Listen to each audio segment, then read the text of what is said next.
that runs all the way down. I mean, that's where it's leaking from, along the eave.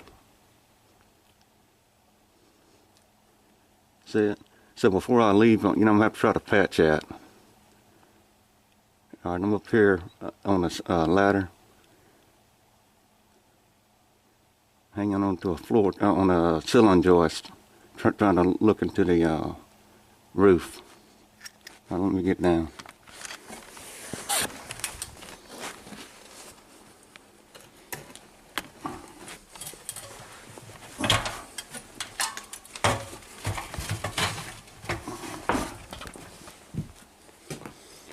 Alright, this is the room. I probably the last video I had was the first time I was down, the one that's on YouTube. But I finally got it all cleaned out, the floor. You got tools, stuff there, push broom. Got the windows boarded up. See, I mean, this used to be about 2 rooms, I believe. But I'm going to open it up from this wall here.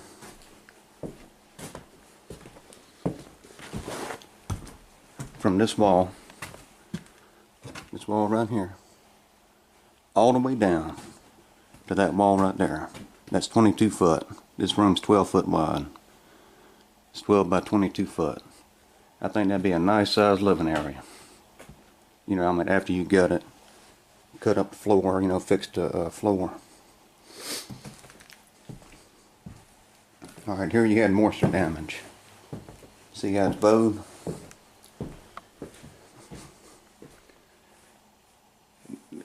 The roof had leaked.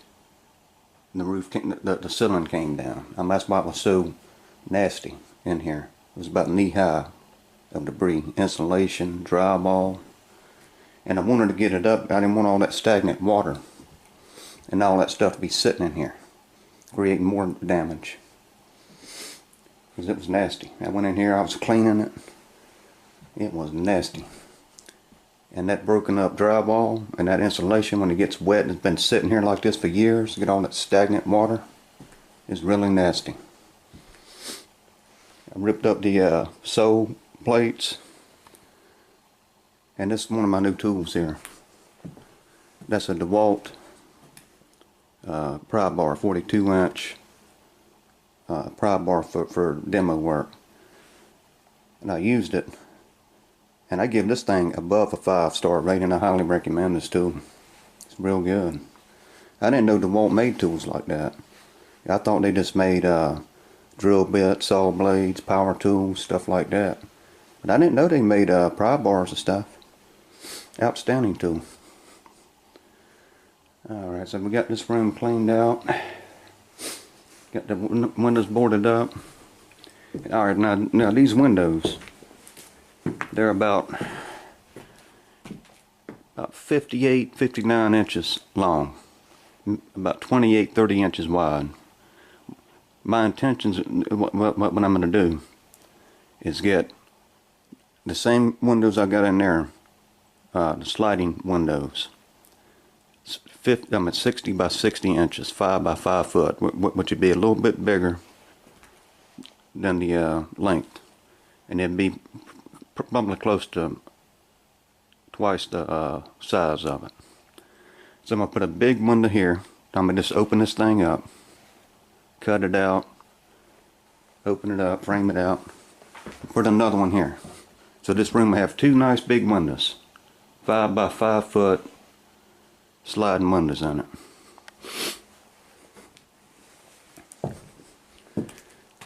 Got my saws and stuff here. I went through yesterday organizing, cleaning the place up. I'll take you in a minute. And I put a new blade on this saw. I put a new blade on that one. Cleaning them up, spraying them down. I didn't clean all the sawdust off of it though. I'm just concentrating on the metal parts. But I mean, that's a pretty good saw. I've had that thing for years. I got it at Home Depot. It's a Ryobi. Ryobi makes pretty good tools. I've had that thing for years and I've used it. I mean, I have used that one. That's a 10-inch regular miter saw. I mean, this one, the DeWalt 15 amp compound miter saw, 12-inch. I got this one cheap. You know, I bought this one used off a guy. You know what? It wasn't really taken care of, but for the price of it, because that's about a $600 saw, about $500-600 new at Home Depot. I got it for $100, and it works. You know, I just haven't really used it a whole lot, but I'm going to, especially doing this project, because it's a lot more than what I thought. You know, I was thinking, oh yeah, you just come in, bust a gut it, you know, put windows in it, wire it. It's a lot worse than what I thought. As soon as I went up on that roof, and as soon as I went underneath the house when I was here this weekend, oh boy, you got your hands full. Because underneath the house, not all of it's bad. You know, some of it's still good, but there are certain sections of it, you know, that's bad because of the way they built this house. Right here, I'm at this part here, this side of the house, where I'm in right now, the back side of the house. The joists are run vertically. They run this way.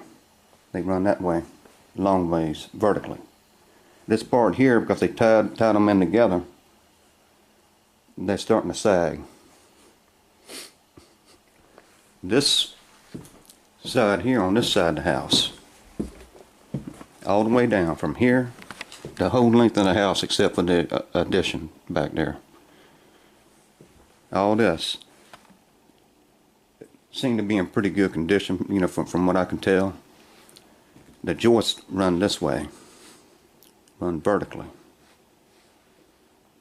Those run horizontally, like that.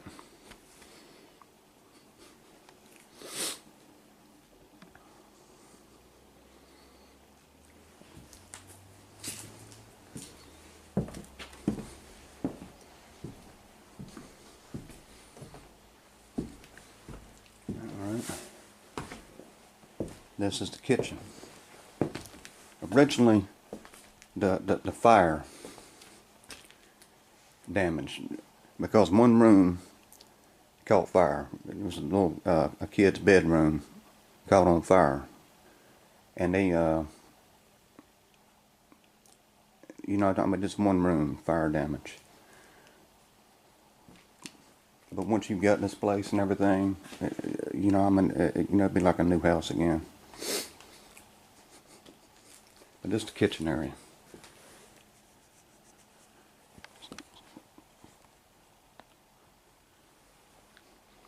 Alright, right here, the same thing, the same kind of windows. And I'm getting a 4 by 6 foot window for here. Got this window here, it's about 43 inches wide and about 60, I can't remember, I got it wrote down. It's about 64, 65 inches long, something like that. So I'm going to put a 48 by 72 inch window. Big one in here. All this is coming down. I mean, this little laundry thing here, I mean, this is coming down. And I'm going to get a window for this. A 4 by 5 foot window. You know, to make this bigger and open it up. This is coming down. This thing here makes no sense to me. Waste of square footage. I mean, look at this. I mean, what's the point of sitting there and having something like this? Then you take away from the square footage in a room. I mean, this is coming down. This wall here is coming down. This is the main support wall, the main load-bearing wall right here, straight down the middle of the house. This is staying. I'm gonna have to go through and reinforce it. You got rot damage here. You got damage here that needs replaced. This right here needs cut out and replaced. That's coming out and needs to be replaced. But all the way down, this wall's got to be totally reinforced. This is coming out. I'm probably going to run the kitchen all the way to right here. That joist from that joist, this one right here, from that joist to that wall is 11 foot. So this is going to be a bedroom. This will be about 11 by 13 foot bedroom. This side of the house, all the way down, is about 13 foot. It's 13 foot wide. This side is about 12 and a half, just over 12 foot. I'm at total, you know, the house itself, not the addition, back there in the back. From that wall to that wall, this house is 26 foot wide, about 40 foot long. That's not including the addition. The addition is 14 by 16 foot. We'll get back there now. Might have to grab the lantern. Yeah, this is the addition room here. From there to that wall is 14 foot. It's about 16 foot wide. That's one of the doors I'd put in. See the moisture damage? You know, I hate leaving them 2x4s like that. So that's one of the windows. I got two more. Put one there. I'm gonna put one here. And this one here is require a bigger one. Require like a 60 by 60 window. But yeah, I went through, organized. I got my tool stuff pretty much organized in here, set up and everything. Got a new blade on my saw. You know, got cleaned up. Because if you've seen them earlier videos, I had like boxes and boxes of stuff piled up in here. So I went through and started organizing, cleaning things up. Got my pry bars and stuff hanging there. Got hammers, squares. Got nails, screws, stuff in them little plastic containers there. Because what had happened, when I was here before, you know, I had some roofing nails, 1.5 inch roofing nails. And they was in them cardboard, you know, the boxes, you know, when you buy them, you know, they come in them cardboard boxes. Man, that thing, it started falling apart. You know, it got damp somehow, got moisture, you know, the paper just started falling apart. The bottom kept coming open. And I was picking up screws, sitting there running, you know, like all over the roof. You know, so I decided to just go in and try to put all the nails and the screws in these little plastic containers here, you know, with a lid. Those are ceiling fan brackets. I got 4 of them because I intentionally plan on putting one ceiling fan in each room. One in one bedroom, one in the other bedroom, one in the kitchen, one in the living room. But since I'm going to open this planks up from right here all the way down to that wall there, it's going to be the living room. I'm going to run 2 ceiling fans in here. The kitchen is going to be longer. So I'm going to have 2 ceiling fans in the kitchen. 1 ceiling fan in that bedroom, 1 ceiling fan in this bedroom, eventually. But that's way down the road. You see right here, I got the door lights. I got 4 of them. 2 door lights for each door, 1 on each side of the door.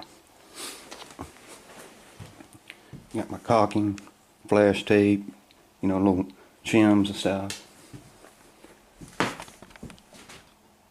Got the levels, speed squares, caulking guns. That's the main breaker box. That's a Eaton main breaker box. These are 2 gang plastic ball boxes. That's a contractor pack. 15 of the ceiling boxes. That one there is a 100 pack of those plastic ball boxes. Contractor grade. It's cheaper if you buy them like that. You get 100 of them. That right there is a Southwire Romex 12-2 wire. But that's a spool of 1,000 foot. That is 10-2 wire Romex Southwire 250 foot.